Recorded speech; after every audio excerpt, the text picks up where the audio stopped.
Welcome to Black Men Speak. I'm your co-host, DJR Stewart.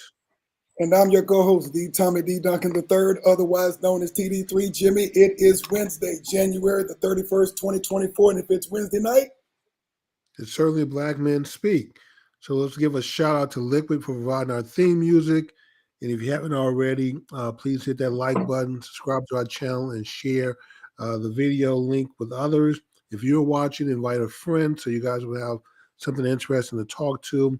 And we also give a shout out to Forest Films and our own studio, providing our virtual studio.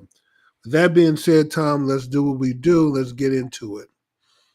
all right, folks, we are about to get this on and popping tonight. This is, of course, Black Men Speak, the podcast for the mature, intelligent crowd. So, of course, we start off with our birthdays. We're about to head into February, Jimmy. So let's go ahead and see who's got birthdays this upcoming week. All right. I Okay. think some of you guys are going to probably know this face. I probably haven't seen him in a while in a major motion picture film, but he has had a great roster of films, both on the big screen and the small. Glenn Turman, Jimmy, his birthday is today, January the 31st. Well, I haven't seen him since, was he on the Fresh Prince of Bel-Air? He's been on some other films. I believe he was on there as well. But he's steadily, at least what I was kind of growing up in the day, was steadily on films and of course transitioning into television shows as well. So happy birthday today, Mr. Turman. Hope you're out there having a good time with family and friends. Our next birthday is also the day the very beautiful and talented Kerry Washington.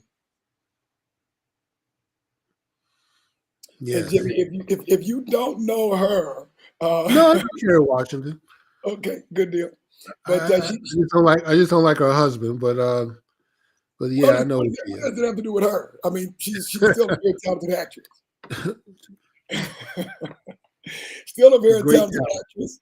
And of course, I hope she has a happy birthday with her husband, family, and friends as well. I'm pretty sure she's going to be out there having a good time. Um, Jimmy, this next birthday, we're going to skip a couple of days, but we're going to go to one of the OGs, Jimmy, of all time in terms of comedy. This is the original OG from Saturday Night Live, Garrett Morris. Yes. I mean, before Eddie Murphy, before all the other guys came, Oh, that's Garrett Morris was the man. yes, he was. So happy birthday. His birthday is on February the 1st. So for those of you who got him in your phone, wish him a happy birthday. All right. Now we're going to one of the GOATs. Of course, we are both big sports fans. We are both big football fans, in particular, Jimmy. And so there is no one who watches sports, much less football, who doesn't know this face and this icon of the Oh, that's NFL. LT. The Lawrence Taylor has a birthday coming up The on wrecking ball, February Tom. 4th. Jimmy, he changed the game. He didn't just change the position, he changed the game. Right. So at his position, he's definitely the GOAT. So he was a wrecking ball. And he brought it every day. Um, so just to be compared in that light is I haven't seen anyone who's as good as him. And we've had like Mike Singletary, we've had the Baltimore Ray Lewis. Ray Lewis. They didn't come close, but Lawrence was the original wrecking ball. Yeah, Jimmy. And for what it's worth, if there was a Mount Rushmore in the NFL, He would definitely need to be on Lawrence it. Taylor would definitely be on it. I mean, if I look at Mount Rushmore, was it 4 or 5 faces I on think Mount? there's 4 presidents on it. Yeah, Lawrence Taylor would definitely be on it. For me, Jim Brown would definitely be on it. Yes. Tom Brady, the GOAT of all quarterbacks, the most important position on the field, would definitely be on it. And then you'd have to argue about maybe some of the other players. I think we got to expand that before 4 to have a Mount Rushmore in the NFL, though, because you got to. For the NFL, they have to expand it out to at least every position, at least one person on every position. So yeah, absolutely. All that being said, Mr. Taylor, you have a birthday in a couple of days. Hope you're going to have a great time and enjoy yourself. Thanks for the great memories that we've had in the NFL.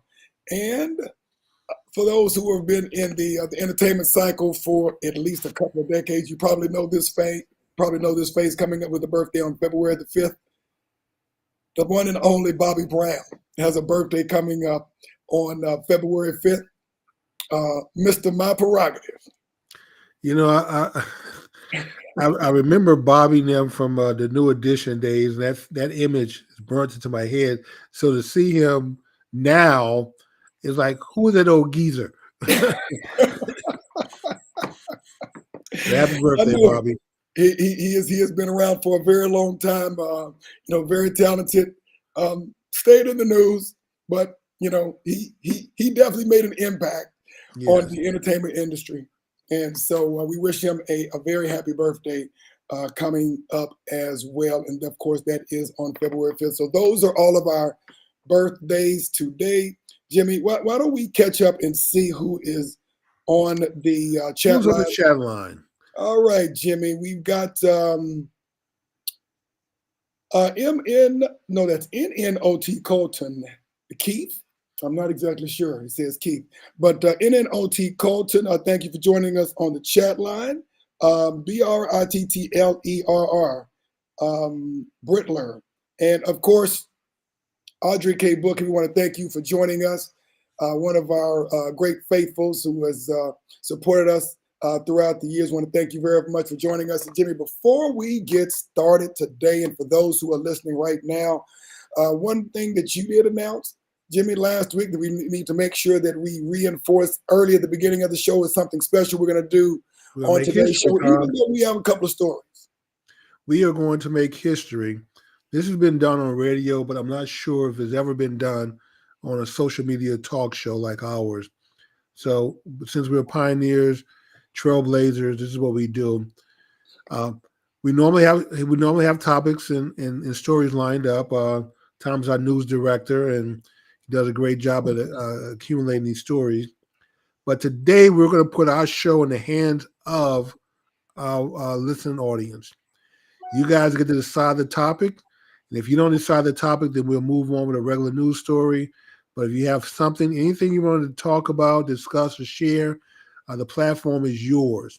So now's the time for you to text your comment in or your topic in, and we will let you direct the show.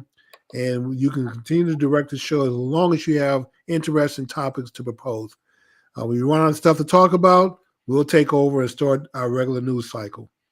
All right, and we've got that. We're putting our show in your hands. All right, absolutely.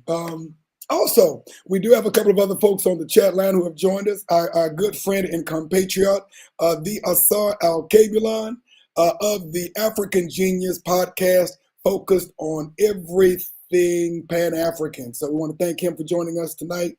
Also, Miss Adrian Melkor, has joined us tonight, and so I want to thank her for joining us as Adrian's well. In the house? Absolutely. Adrian's in the house as well, out of Houston, Texas. So we want to thank her for joining us tonight as well. Jimmy, I think this is going to be a fun show. I am looking forward to finding out what some of the topics are going to be coming in. Miss Vinings, Dominique Vinings, out of the Atlanta, Georgia area. I want to thank her. ATL in the house. Absolutely, as well. So I want to thank her for joining us as well. So for those who are not out there, get on that chat line. Let us know what your topics are. We got a couple things already in the queue that we're going to talk until we start. First come, first serve, people. Absolutely. So, all right, Jimmy, let's get to a couple of things that we missed last week, Jimmy, because we just ran out of time, of course, which we always do. Of course, you say I talk too long, so I guess that was my fault. So, all that being said, something that I think you would enjoy, Jimmy, we have a story that's a follow-up. A brother who is a Disney, what we would call him, Imagineer, is going to be inducted into the National Inventors Hall of Fame. A brother by the name of Lanny Smoot, who has worked with Disney for several decades now, considered the most prolific inventor and considered one of the most prolific inventors in American history. Not just Walt Disney. Jimmy has more than 100 patents. And throughout his career, he has worked to inspire young people, and of course, especially African American youth, towards fields in STEM. Jimmy, he was born in Brooklyn, New York, attended Brooklyn Technical High School, and then went on to Columbia University, where he got his electrical engineering degree while working with Bell Labs Engineering. Went on to Columbia University, got his master's degree as well. The last time I checked, I don't think Columbia gives away any master's degrees. So obviously an extremely intelligent man as well. Worked with Bell Labs for a couple of decades before going to the great Disney company. And there he was known for his work on early developments of video on demand and fiber optic technology. At around 2000, he moved to Disney. He is, Jimmy, only the second person in the Walt Disney Company to receive this prestigious honor after Walt Disney himself. That tells you the magnitude of what he's done.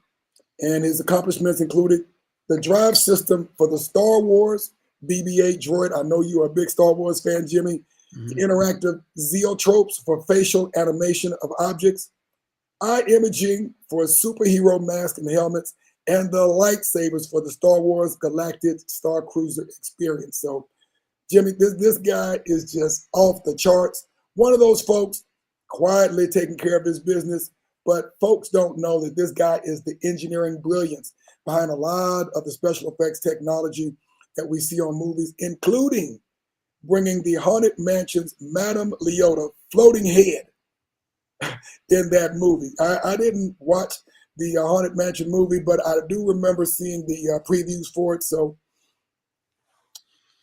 he is been recognized by the Themed Entertainment Association and has become a TEA master in 2020. So we would like to just congratulate and acknowledge Mr. Smoot for what he's done throughout the years. More importantly, Jimmy, to let folks know that STEM is for everybody. It is one of those areas that, Jimmy, we are just beginning to scratch the surface on. And this is just one of those shining lights of folks who are just doing miraculous things in science and technology.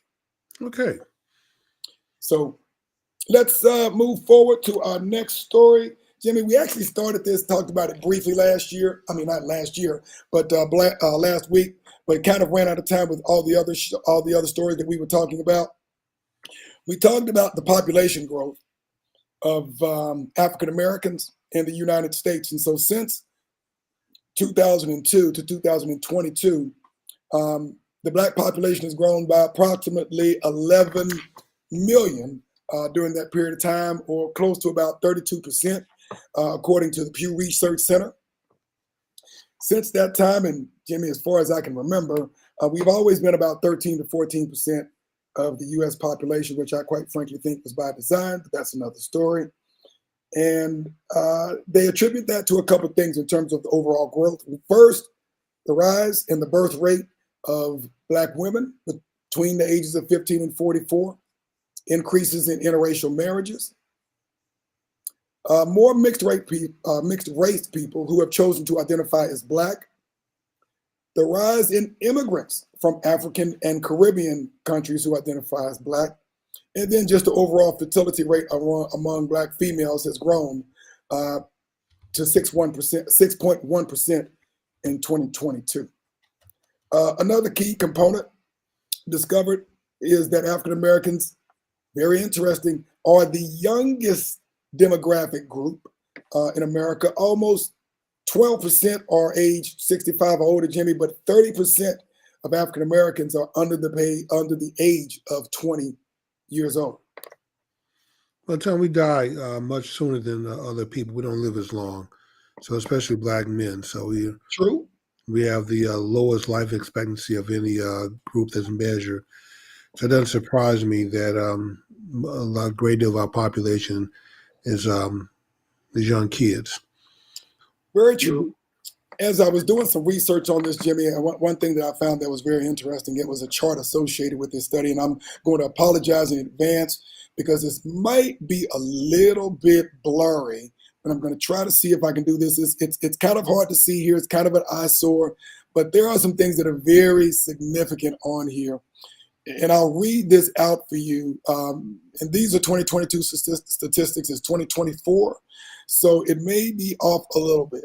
But when we look at the overall population, it's saying about 330 million. I think we're over 350 million. And these are 2022 statistics. The overall white population is a little bit over 250 million, grew at 19% since 2000.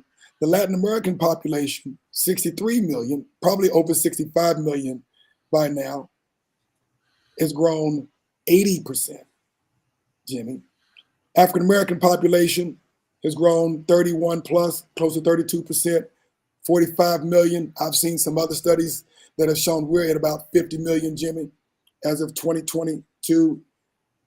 The other thing that I find very interesting is the Asian population, which is showing somewhere above 20 million, has grown over 104% since the year 2000.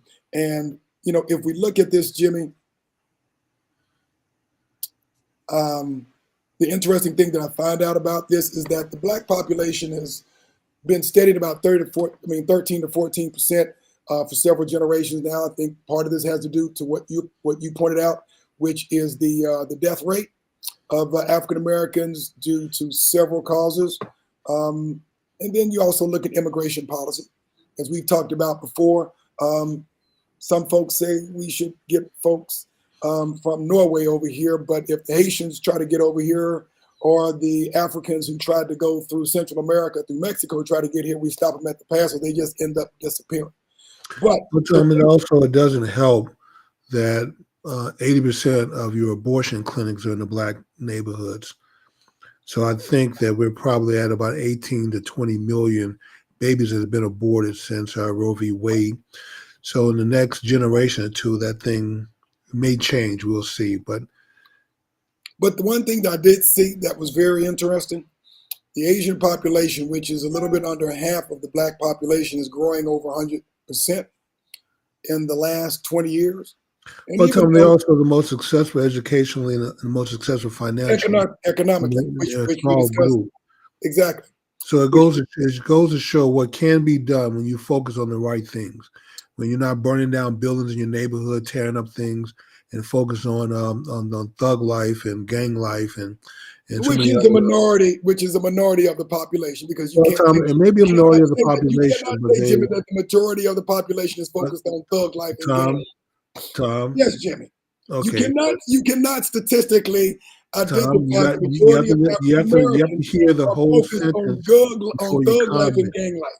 So before you pass comment, you have to hear. Are you saying that the majority of African Americans? You have to hear the whole sentence. No, you're trying to put words in my mouth. Okay. So what I've said was, and I've been very consistent and persistent on saying this. Okay. You have a small subset of Black population that's hijacked the culture. So the things that we focus on with our music, our books, our culture, period, has been hijacked by a small group, and that hijacking is not leading to anything positive. If you look at the Asian culture, they focus on education. They value education, hard work, saving money, supporting their own within the community. They focus on all of the right things that we talk about. We don't focus on those things. Why? Because our culture has been hijacked by the knuckleheads. Hijacked by who? By the knuckleheads who promote drug life, who promote misogyny. Who creates and populates that narrative, Jimmy? Well, Tom, unfortunately, we are a group of people that listen to our celebrities. And so our celebrities don't necessarily have a best interest of our culture in mind. They basically exploit Black people, for their own gain. But the direction is not a very positive direction. So there are thug lives in every culture, Jimmy. Tom, there are thug lives in every culture. But you know what? Other cultures. Let me finish. Okay. Tom, I'm trying to do it quickly. Every culture has some bad apples, right? Okay, Tom, that's true. And you're trying to defend. No, I'm not trying to defend anybody. By doing the other people do it also. But but the other point is that other people everybody has some bad apples. Correct. Everybody has thugs. Correct. But the difference is their culture is not hijacked and led by these folks. Hijacked by who? And how does the hijacking happen? I don't know how it happened, Tom. You know what? No, I do know how it happened. I Who? take that back. But that's a Okay. long discussion. So you set me up here. No, I'm not. How it I'm not setting happened you up. is strong black men stopped leaving the home, stopped caring about the communities, and stopped being involved. That's how it happened. And to fill the void, you have the thugs and knuckleheads who backfill the void. So we've let really young, immature, silly people hijack the black culture. So this is why we don't advance. This is why we don't get the things done as a group that we need to get done because we're focused on the wrong things. That's how it happened, Tom. Come on. So, but we can continue to talk about our culture and our being hijacked. Or do you have any topics on the chat line that we need Not to talk? yet, but I do have a couple more folks on the chat line. Celia Reese has joined us this evening, so we want to thank Celia for joining the chat line for us.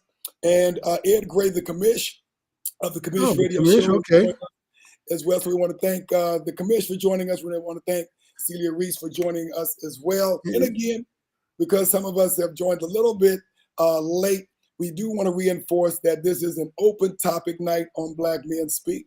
So We are trusting you, our listening audience, to help drive our show tonight. But if yeah. you don't speak up, then you're going to hear Tom and I bloviate for the rest of the hour. But we do have some more topics to discuss. We can move on to the next topic if no one has one that they want us to talk about. Gotcha. So again, when someone brings up a topic, we'll discuss it.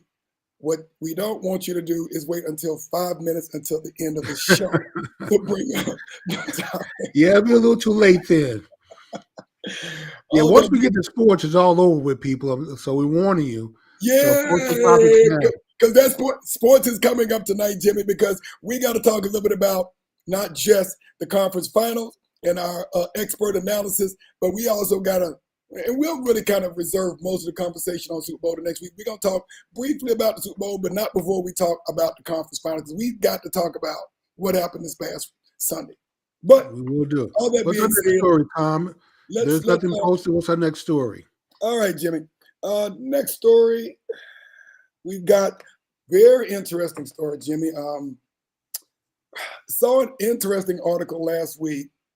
The United Kingdom, for those of you, Great Britain, not the other country, Scotland or anything like that, is going to be loaning Ghana back the artifacts that it looted from the country, probably about 150 some odd years ago, and sold in an auction, put in its museums, its best museums throughout the country.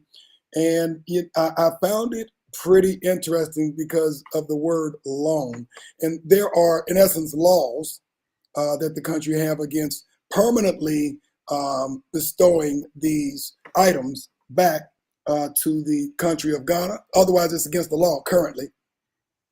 It's been pretty much the history of the African continent, that the history has been raped and artifacts taken from them, and the museums of Europe are filled with them. Of course. And so the history has been stolen away from Africa, stored away in Europe, and you're telling me now that they have the audacity to loan your history back to you for 3 years, Jimmy. They're going to loan it for 3 years with the option to loan it for an additional 3 years if things work out okay. So I thought this was that is just a state of affairs, Tom. That people can loan you back your history, things that belong to you. If somehow an African nation ended up with the crown jewels of England, I don't think the Brits would take kindly to them telling you we'll loan you these jewels back, the crown and you back for 3 years. Well, but we want what we stole from you back in 3 years. And these were stolen after the Ashanti Wars, back in the late 1800s. And there's something that you've said in the past. I can't say the exact words for it, Jimmy, but those are the spoils of war. And so, that and many other things, unfortunately, were taken not just from Ghana, not just from what we know as Nigeria not today, not just from Benin, but many things that are not just museum articles, but have significant cultural and spiritual significance to many of the brothers and the sisters on the African continent. So it's just like saying, you know what, somebody robbed your house. Imagine this. They had a gun. You're at home watching television. You're asleep at night. Somebody robs your home, takes your wife's jewelry, takes your regalia, takes all those things that are most important to you, not just things that you bought, but things that have historical significance to your family, to your faith, etc. Put them in their museums and say, this is ours, and it's against the law for us to give it back to you. And so after about 8 or 10 generations, they decide, we're going to loan this back to you. We're chummy now. And so we're going to loan this back to you for a couple of years with the option to renew that loan in a couple of years. That's the essence of what I have another example that happens on a regular basis. Your neighbor borrows your lawnmower. They keep it so damn long, you have to go borrow it back to cut your grass. And then they look at you and ask you, did you put gas in, and they want it back after you're done. I think there's Miss Tanya Hall who chimed in. Okay. Thank you very much for joining us, Miss Tanya Hall of KGGR Radio. Of course, watch KGGR, listen to KGGR Radio in the mornings and in the afternoons for the latest news. But this, of course, Jimmy, catch the commiss show on Saturdays. Absolutely. But and Uncle Sar show on Pan-Africanism. Exactly. But ultimately, Jimmy, this was a deal that was struck by the king of the Ashanti tribe, or the Asante tribe in Ghana. Forget a deal. They should be demanding, all African nations should be demanding the return of their artifacts, of their history. They've been demanding for decades, Jimmy, but this is the bottom line, and we've talked about this before. When you are not a military threat of any sort to a country that has stolen your merchandise, what are you going to do? Well, that's true, Tom. I guess the answer may be to go pound sand, especially when you have your hand out and you're on your knees begging for money. There's not a whole lot you could do, but hope that that maybe people, the kindness of their heart, do the right thing. But we know that very seldom happens. That hardly ever happens unless there's something in it for them, Jimmy. There's something in it for them, and this is not even all of the artifacts that. Oh no, this is a great deal in the hands of private people. But here's the other thing: is that I've listened to a few people who've talked about their trips to the Vatican. Yes, and that when you go underground, how huge, we're talking like miles and miles of artifacts, Tom. A lot of those came from Africa, out of Egypt. Yes. Not even visible to the public. They're hidden away. So it's not like they're even on display. I mean, so you can think of a building, 10,000, 20,000, 100,000 square feet of items, but these are miles and miles of space filled with. And Tom, someone said they had to put a value on this, that it would have to be something to the magnitude of several $100 trillion worth of artifacts stored under the Vatican. And a lot of that has been raped out of Africa. That's just one institution, one nation, small nation. So just imagine what the rest of Europe, the Brits and the Portuguese and the Spaniards have done. The French. Yeah. And the Dutch. And the Dutch. And when we talk about the Renaissance, so-called, of Europe, all those countries that you've named and more, how does that happen? Well, they came out of the Dark Ages, Tom. But you know what? They came out of the Dark Ages and started a period of enlightenment. But African folks were already enlightened. You know, So where did that, and to your point, Jimmy, where did that light come from? oh, I think that light came from the libraries and the institutions that were already in Africa that everyone cherished and looked up to. You know, and unfortunately, you know, you couldn't just respect knowledge that was there. You take people like the French and Napoleon; they had to destroy the knowledge. You couldn't. This is what bothers me is that when people realize that you have more knowledge than they do, rather than appreciate that knowledge, they look to destroy it. And a great deal of knowledge that can't be replaced was destroyed by Europeans. And you know, then what you couldn't destroy, you stole. You know, so what did you leave Africa with after that? I mean, this has been the greatest theft of intellectual property. When we talk about the Chinese stealing IP from America, but I can only imagine the trillions upon trillions of IP that was stolen from Africa by the Europeans or destroyed by the Europeans, Tom. Yep. So the commission talking about the theft of material like Debo on Friday. It's my bite. Okay. So with that being said, Jimmy, okay, let's say that we have a country like Switzerland. They're not any type of military threat to anybody.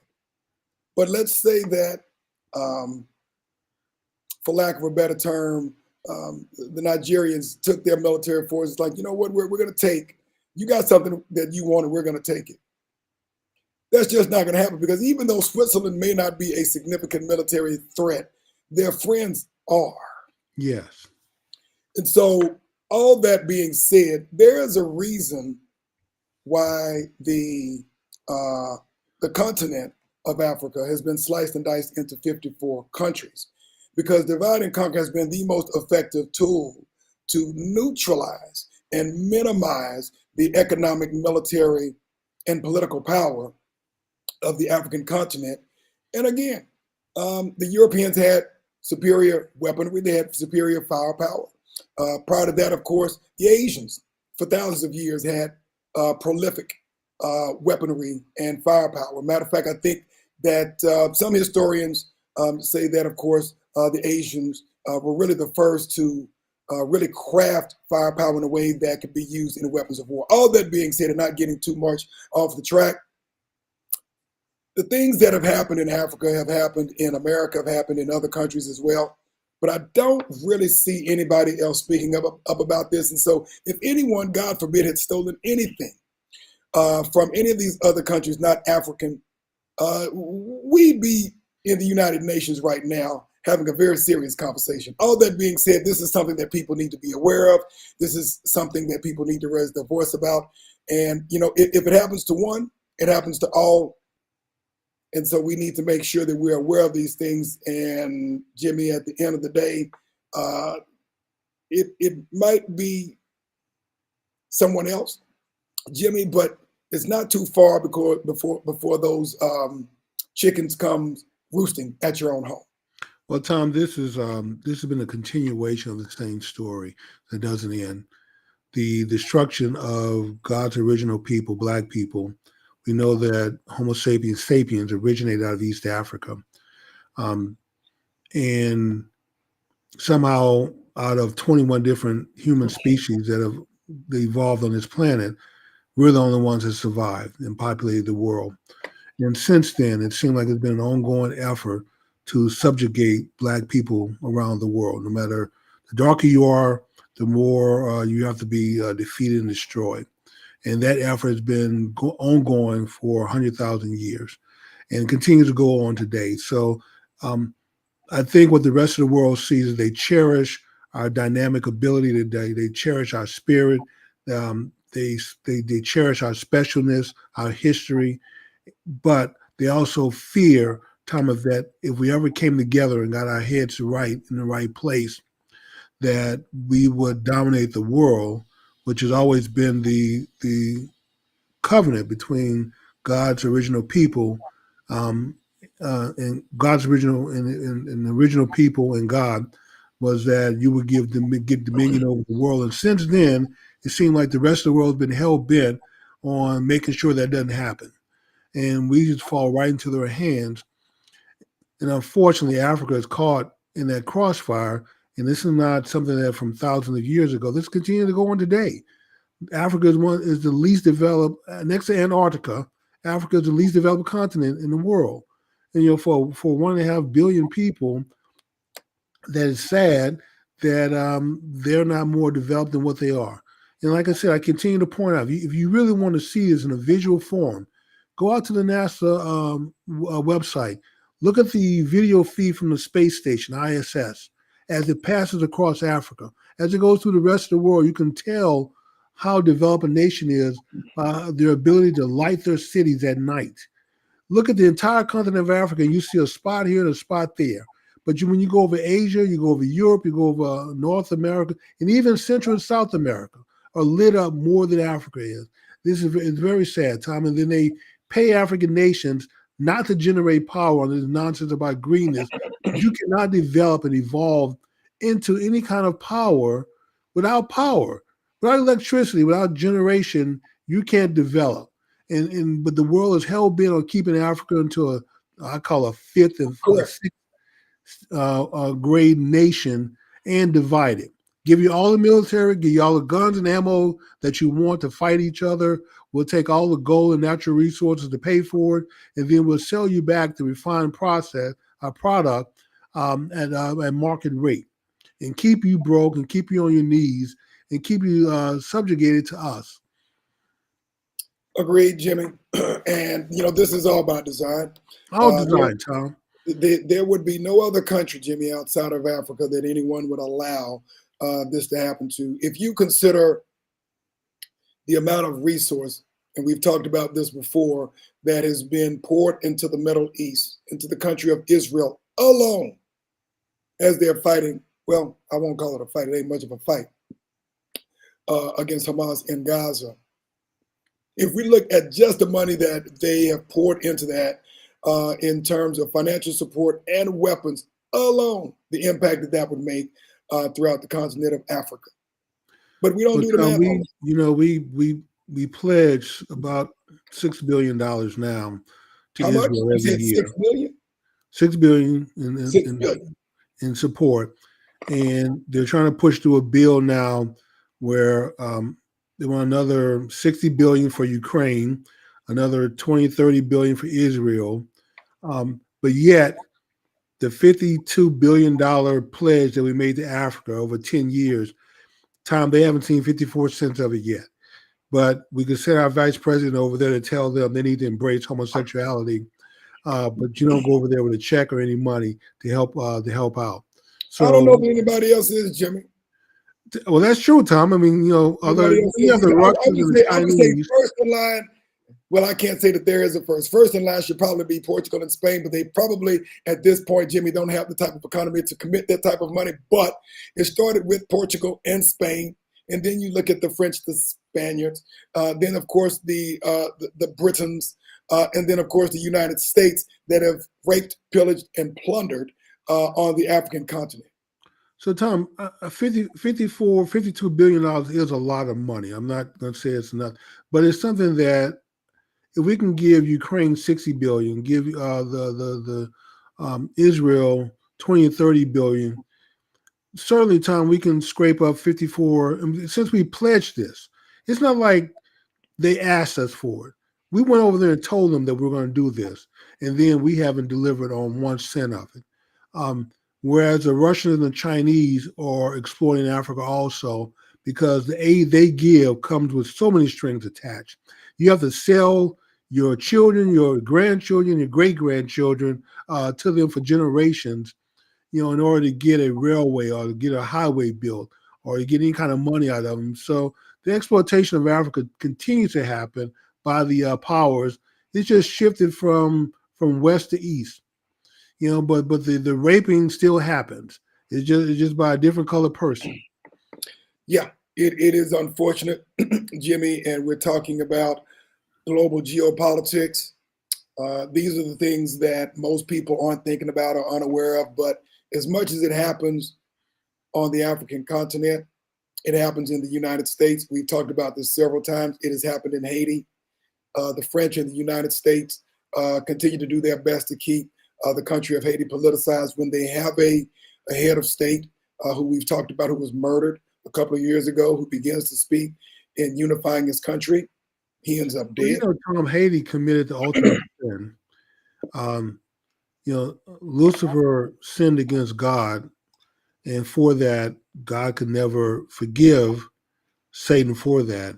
If you look at Dante's scale of sin, um, betrayal is like the worst thing that a person could do to another person. And so the world still looks at Haiti and looks at them as betraying the French and Europe How did by they betray fighting for them? their freedom. Hmm? Gotcha. So, So once you betray someone, that's the so really that's the worst. you're a slave. You're a slave, and it's betrayal to fight for and gain your freedom. Yeah. So you fighting for your freedom is a betrayal that you'd never be forgiven for. I mean, and of course, you can always point to the Bible and say, well, that's biblical. God never forgave Satan and the fallen angels for their betrayal. So And if God so, can't is forgive that to say, betrayal, Jimmy, that the United States betrayed Great Britain? some can look at it that way, but now we're a bigger power than Great Britain. So when you're the 800-pound gorilla at the top of the hill, you don't need anyone's forgiveness. Um, I'm pretty sure there are a lot of Brits who probably still think that we betrayed them, but we're a bigger power than you are now. So what can you do about it?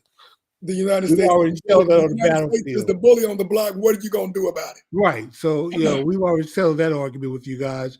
But the Haitians, unfortunately, are still being blamed, probably and held back for what they're doing, Tom.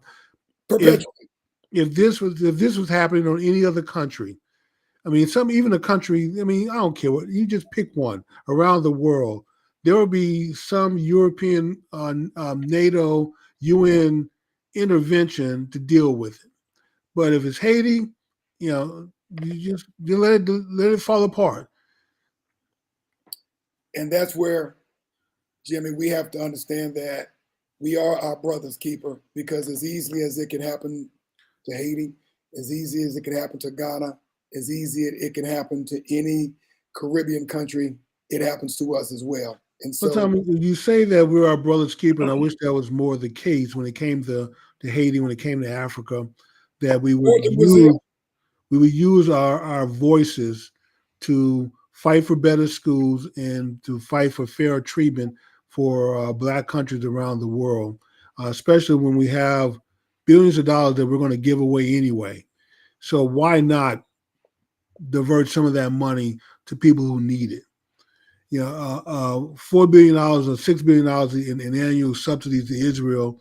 I mean, I'm sure that helps them out. But if we didn't send that check, I'm pretty sure they'd survive without us. I would But think so. yeah, but for African nations who need power generation, they need coal plants, they need natural gas plants to generate electricity, they need infrastructure. Um, that $50 billion that we pledged, Tom, over, I mean, you're talking 10 years, so we're only talking about $5 billion a year, would go a long way to help them develop, especially if the money was actually used for development and not used to buy guns and bullets to shoot at each other. The only problem with that, Jimmy, is why would they want to do that when they want to keep them crippled? Well, I understand their point of view, Tom, and why they do it, and their motivation. What I don't understand is our motivation. Why we allow a country that we have a voice in also to do that. It's not just this country doesn't belong only to white people. It belongs to all of us who are citizens. Correct. We need to all speak up. And so we talked about this a little bit last week. Use our voice. You want to have somebody fight for your voice. I was told by Ms. Carroll that someone posted a Democrat for life, and I'm very sad that that's the case. Whoever posted that, but I will say this: there's nothing wrong with letting all political parties know what your interests are. Better schools. True. You like to do some outreach to African nations, some help for Haiti, and any place that Black people are catching hell around the world that we can intervene and do something about. We like for our nation to take an interest and do something about it. Do whatever you can. Whatever little I help you agree. can provide can help. And And that's that not too much to ask for my vote. And If it Jimmy, is too much to ask for, then I'll go vote for someone else. right. And Jimmy, I think to your point, that's what we discussed last week, because it doesn't really matter what side of the aisle you're on. We have common interests, not just in the state of Texas, where we are, not just in the United States, but globally. And there have to be certain things, codes of conduct, principles that we've got to focus on. And so regardless of on what side of the tracks you're on, if you're in a big city or small, regardless of whether you're in the north, south, east, west, midwest, or whatever it happens to be, regardless of whether, you are in, Brazil or Benin or, any other city, any other country, there are certain things that we have that are common interest, because Malcolm said it best. It doesn't matter whether we're in Chicago or the Congo. We all catching hell. Well, Tom, and you're right. So it's not necessarily about party, but it is about interest. So you Correct. may vote for one party at a congressional level, another party for a presidential level, Correct. hell, a different party for the street sweeper and dog catcher for your local level. But the point is that whoever is going to support your interests, my complaint is not necessarily that we don't split our vote. My point is that we don't even speak up. We don't even let the parties know that here are our interests. Here's our list of demands.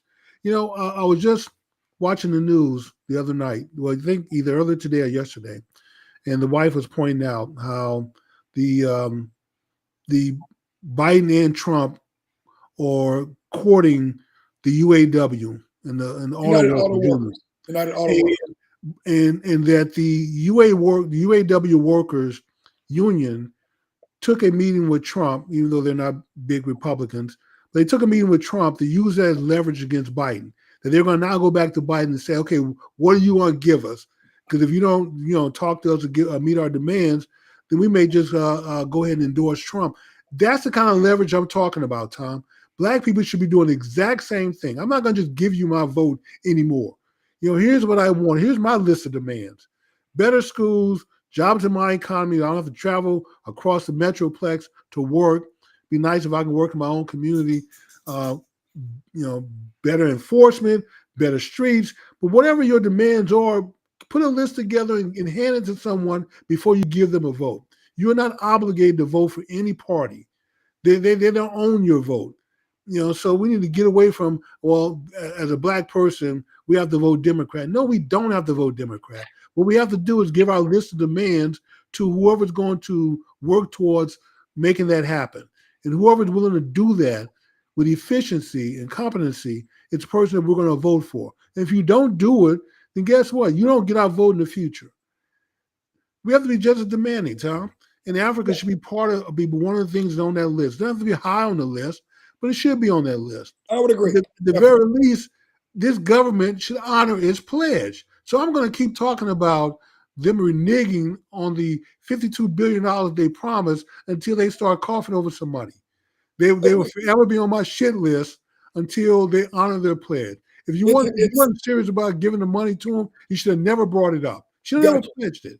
I would agree with you, Jimmy. And as we have about 10 minutes left, we're getting ready to go into our analysis. Well, Tom, they have missed out, so we gave everybody a chance. I know it, Jimmy. Time now. But to your point, Jimmy, you got to figure out what's important to you. And there are certain things that across the board we've got to issue. So if your issue is the George Floyd Criminal Justice Act, and you think that that's an important piece of legislation, you need to make sure you get support and you support that and say, until this bill is passed, this is what I'm going to do, and this is what I'm not going to do. If you're talking about the John Lewis Voting Rights Act, if that's your thing, fine. I mean, we don't have to agree or disagree on it, but we do need to come to a common consensus as to the things that are most important across the board, in terms of politics, in terms of education, in terms of economics, in terms of what our domestic agenda is, in terms of what our international agenda is. And it's got to be international. And to the degree to which, Jimmy, to your point, we hold our government accountable, or our representatives who represent us accountable, we've got to do the same thing with corporate America. We give our money away to folks who don't give a flippity flop about us and ask for nothing else. I'm going to leave those companies nameless, but we've talked about them before. we throw money away to $1.6 corporations trillion, who do Tom. absolutely nothing, do not invest back into our communities.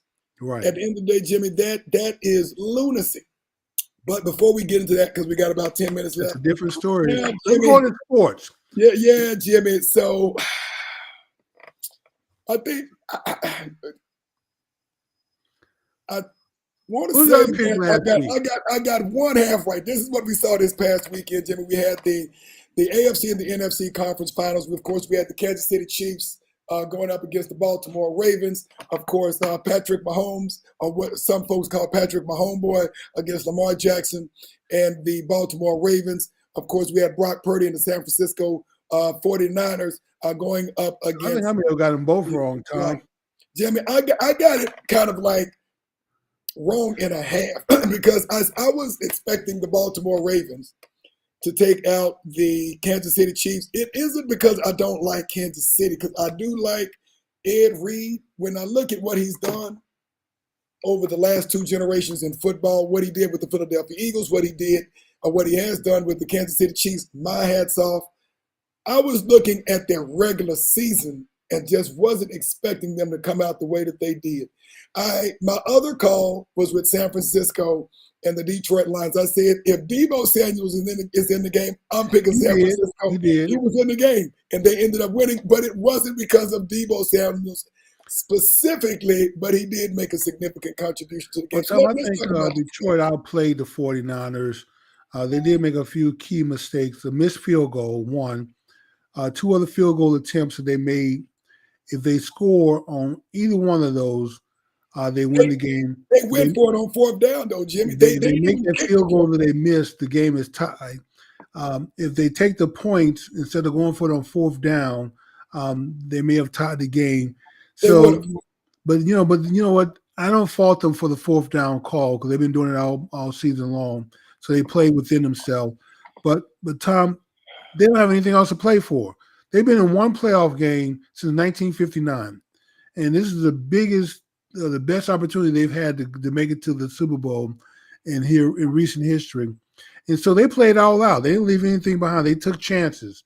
You know, they were probably the underdog there, and a little outmatched by the 49ers, but they gave the 49ers all the 49ers could take. This is my issue. It has been 30 years since they've been to the playoffs. They've never been to a Super Bowl before.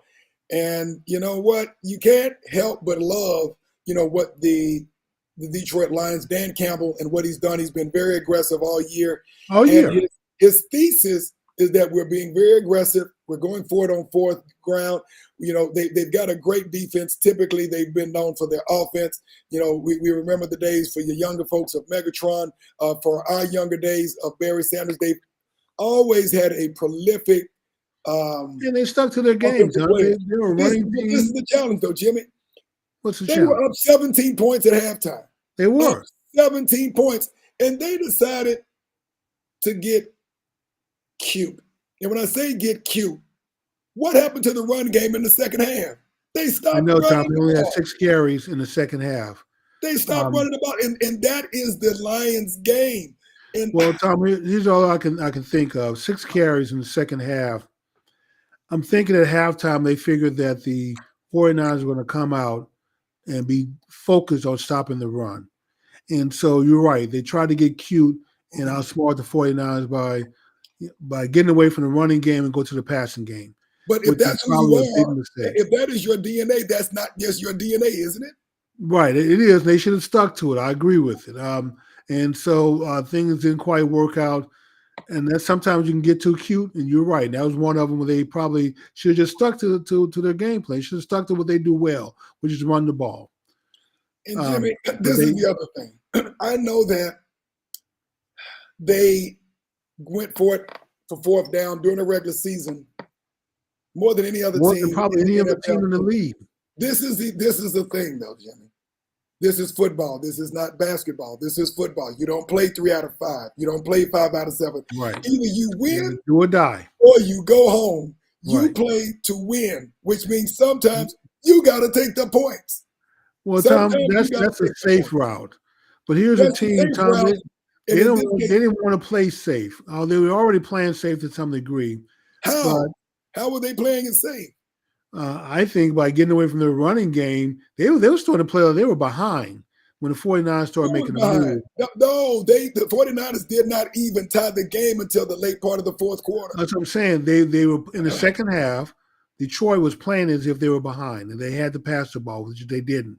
They should have stuck to their running game. But I'm Agreed. thinking that they didn't want to leave anything on the field. They were going to take every chance, be daring, roll the dice. Sometimes you roll seven, sometimes you roll snake eye. That's just the way it goes. This And was hindsight is always 2020. When if he had taken the point and somehow it didn't work out at the end of the game, people say, well, probably should have went for it on fourth down. well, He you went know for it on what? fourth down, You're didn't right, work but out. they will never know that now, Jimmy, because People they say, had well, you should have taken the field point. goals.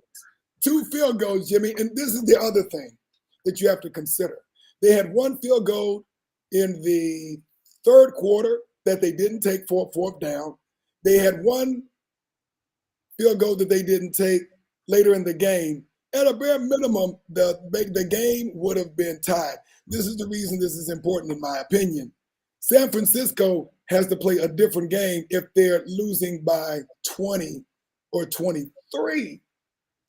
Well, except If Tom, they are the by difference is 17. San Francisco is built for that. They are scoring machines, so they're built even if they're behind. They don't get away from their game. Their game is that West Coast offense. Quick passes, drop back, quick passes, slant passes, go routes. That's their offense. So that's the offense that people normally go to when they're behind. Except the 49ers play that style of offense all the time. So Got they were suited for it. So when they get down 14 points, you don't see them panic. They down 17, they still wouldn't panic because they figured as soon as we make a score, we're gonna be right back in this, and which is what happened, Tom. So I got to give the 49ers a little credit. I do give Detroit credit because they played the 49ers pretty tough. They they did. really made the 49ers work for a victory, and it Well, came down to the stretch. I would Um, agree. I would and, agree. They and played a just good game in the first half. But yeah, this is the so problem that you got, Jimmy. And Dan Campbell mentioned this during his interview afterwards. It's very hard to get here, that is, to the conference finals. It's hard to get to the Super Bowl, and you don't know if you are going to get back. It's been 30 years, Simmons, since well, a Tom, that's right. So when you get a chance, you have to lay it all out. You don't take sometimes, any Jimmy, chance. You don't play sometimes it you got to safe. take the points. You don't Sometimes take the you 3 got to points, take the Tom. points. You go for it. That's right, because you don't know when you're going to get back here. So And if they would have had two field goals, Jimmy, if they would have had, which were both makeable field goals, we're talking about a different I conversation there. know. And if they make it on fourth down and go on to score, they probably win the game. Yeah. So that's the way it goes, Tom. You go Okay. for it, man. I All, like all, the all, all, of, aggressiveness. all of my Lions fans, even though I don't follow the Lions, I feel your pain. It's been a No long pain. time. Tom, they should be happy and congratulate their team No, for getting this they far. should be happy that they got that far, but quite frankly, this was coaching. But on top of that, Tom, I like the aggressiveness. I like the I do call. too. I I don't do like to too. shift But away from this the is running win game or go in the home. second This is half. win or go home. Win or But go I home. do You like got to the take the point. aggressiveness of the calls. All right. That's the way Let's you get do. we got a couple of minutes, so let's get to the other game because we got a What's couple the of other minutes game, left. Tom? The Kansas City Chiefs and the Baltimore Ravens. Yeah, I got duped in. Lamar Jackson let me down. But I guess that happens. The Chiefs, Tom, are just built for playoff football. And There's if no you ifs, ands, saw or them buts during about the it. regular season, Jimmy, the Chiefs are the Chiefs are the Chiefs. And Patrick Yeah, Mahomes is their Patrick whole Mahomes. team is designed for this style of play coming Yes. into the season. So they may struggle a little bit here and there during the season, but unlike us, like the Cowboys, we play to win the regular season and then we suck in the playoffs. The Chiefs seem to play to get to the playoffs where they can play playoff style football and which dominates at that point. And they are a playoff team, Tom. They have playoff success. That's why they go to Super Bowls. So all the credit to Andy Reid and the Chiefs. I wish the Cowboys would finally have the light bulb go off with their coaching staff and Jerry Jones and start working on building a team for the playoffs, not for the regular season. Well, that isn't what Jerry does, and that's part of their problem. That is the problem. So I'm 29 years without well, two playoff victories in 29 years with no Super Bowl, and you had Jerry five in is the first focused. 26 years. Look, I get it. You're in the business of making money, and now, and I think Lots now of it. you're in the business of making money. Clearly, not in the business of winning Super Bowls, because if you were, and if you're, it's ego, in my opinion. Because if you were really focused on winning Super Bowls, you would get out of the way. Well, Tom, you can't do that. He bought the team for a reason, and this is why him and Jimmy Johnson split because he wants to be the poster child of the franchise, Name me and one other team, you one can't you other can't, team can't whose name any. owner is the poster child. Yeah, he wants to be the poster child and then first, and then win second. And if I bring in a really good coach, a Belichick, for example, maybe past his prime, but I think he can Belichick, still no way better is winning. coach the Cowboys and turn them around than Mike has done. But you can't bring in a coach that overpowers Jerry Jones' image. So Well, Jerry it's not still wants even to be about the that. It's face of the about winning Super Cowboys. Bowls. If Huh? you're not winning Super Bowls, that doesn't matter. Well, to Jerry, it does, Tom. Being in And front that's of the why, camera, being a spokesperson for the Cowboys. Like you said, no other owner does this, but Jerry wants to be out front. He doesn't want a coach to eclipse him. So and he that has to is make why, sure that whatever coach he hires is always going to take a back seat to him. and that is You why, know, Jimmy, as long as Jerry is the owner, the Cowboys will not be in a Super Bowl, much less winning. it won't happen, Tom. So I wish the man would just go ahead and sell the damn team to someone who's interested in bringing a winner here, because I don't think that we're going to win another Super Bowl in my lifetime. So I'm going to appreciate the three that we won during my adult lifetime and cherish those. I wish I had saved those damn tapes because I taped two of them. I didn't tape the third one in '95. And yeah, I wish I had saved those damn tapes. I'm gonna have to go see if I can find the archive. That'll be mine. What I watch for doing Super Bowl Sunday. And this is what we will talk about next week, Jimmy, as we are a couple of minutes over time, Jimmy. But next week, it'll be a couple of days before the Super Bowl, and it's going to be fun. All right. Hey, I'm a little disappointed that you folks didn't chime in with your topics. We will probably do this again in a month. So next month when we do this open mic night, bring your topics, things that you want to talk about. We'll turn the show over to you. Until then, we're going to stick to the stories that Tom picks out for us. And but he does. No, Tom does a great job in finding great stories for us to talk about. So I commend him, and he does a lot of hard work for the show. So hats off to you, Tom, for being our news director. Um, yes. So one day we'll have the budget to hire someone to be a news director. Maybe Tanya may be interested in coming working for us. I don't know if we can afford her. We can't afford her now, but maybe in the future. So, but then the other good news, Tom, is that like I said, I think when the numbers came in for last year, we had about 30,000 views for the whole year, and we're probably on pace to eclipse, I don't know, 150,000 plus this year at the rate that we're going. So we are slowly growing, and we want to thank everyone for helping us get there and for your continued support. And eventually, one day, Tom, the viewership is going to be in the millions. There we And then go. we'll talk to Miss Tanya to see if she wants to be our Uh, news director. absolutely. Hey, Jimmy, this is a show for the mature, intelligent crowd out there. So Yes, bring we're it not the on. Breakfast Club, and like Keisha Jones said, we're not for play. Everyone have a good evening. All right. Oh, you're gonna take us out, Tom? Is that it?